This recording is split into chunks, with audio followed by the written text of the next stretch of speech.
கவர்ச்சியால ஜெயிச்சாருன்னு சொல்றீங்களே, கவர்ச்சி காட்டுறதுக்கு நான் என்ன அப்படின்னா என்ன? கவர்ச்சி காட்டுறதுக்கு நான் யாருன்னு கேக்குறீங்களா? நான் என்ன த்ரிசாவா அப்படின்னு சொல்ல வந்திருப்பாரோ? நான் முகத்தை காட்டி மக்களை கவர வரல, மாற்றத்தை காட்டி மக்களை நம்ப வைக்க வந்திருக்கேன். இல்ல கவர்ச்சி காட்டுறதுக்கு நான் என்ன சன்னி லியோனா அப்படின்னு சொல்ல வந்திருப்பாரோ? கவர்ச்சி பற்றி பேசுறவங்க கண்ணால பாக்குறாங்க, நான் பேசுறது மக்கள் மனசால உணர்ற விஷயம். கவர்ச்சி காட்டு நான் என்ன சில்க் சுமிதாவா அப்படி முகத்தை பார்த்து கை தட்டலாம், ஆனா மனசை பார்த்து தான் வாக்கு போடுவாங்க. கவர்ச்சி காட்டு நான் என்ன மியோ மல்கோவா அப்படின்னு சொல்ல வந்திருப்பாரோ? கவர்ச்சி இருந்தா போஸ்டர் ஒட்டலாம், நம்பிக்கை இருந்தாதான் வரலாறு படைக்க முடியும். கவர்ச்சினா தமிழக முதலமைச்சர் விஜய் அவர்கள் என்ன நினைக்கிறாரு? திரையுலகில ரசிகர்களை கவர்றது வேறு, அரசியல்ல மக்களின் நம்பிக்கையை கவர்றது வேறு. நடிப்பு மேடைக்கு கைதட்டல் வாங்கி தரும், நம்பிக்கை தான் வாக்க வாங்கி தரும். அவருக்கு வாக்களித்த மக்கள் எதை பார்த்து வாக்களிச்சாங்க? கவர்ச்சியால ஜெயிச்சாருன்னு சொல்றீங்களே, கவர்ச்சினா முகம் இல்லடா, மக்கள் மனசை கவர சக்தி. அது இருந்ததால தான் கூட்டம் வந்தது, ஓட்டு விழுந்தது.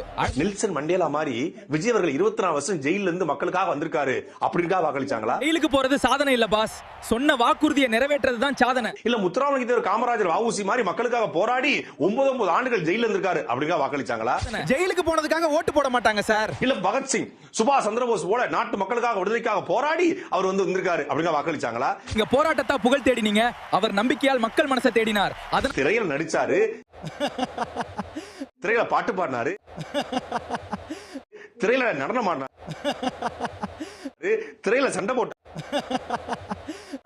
திரையில பஞ்சு டயலாக் பேசினாரு, திரையில வீர ஆவேசமா நடிச்சாரு, காமெடி பண்ணாரு. எப்படி அட்ராக்ஷன்ல ஈர்ப்புல ஓட்டு போட்டாங்க. அந்த உங்க கற்பனை பாஸ், கற்பனைக்கு நாங்க எப்படி பதில் சொல்றது? அந்த அட்ராக்ஷனுக்கு ஈர்ப்புக்கு பேர் என்ன? திரை கவர்ச்சி. கவர்ச்சியா ஓட்டு கிடைக்கலாம், ஆனா ஆட்சி கிடைக்காது. அந்த திரை கவர்ச்சியில மயங்கிதான் மக்கள் ஓட்டு போட்டாங்கிறது ஒட்டுமொத்த மக்களுக்கும் தெரியும். நீங்க கவர்ச்சின்னு 1000 தடவை சொன்னாலும் மக்கள் நம்பிக்கையில தான் இருக்கு. இல்லன்னா விஜய் அவர்கள் ஏதாவது அரசியல் பரம்பரையிலயோ அப்படின்னா அரசியல் குடும்பத்துல பிறந்தவங்க மட்டும் தான் அரசியலுக்கு வரணுமா? சாதாரண குடும்பத்துல பிறந்தவன் வரக்கூடாதா?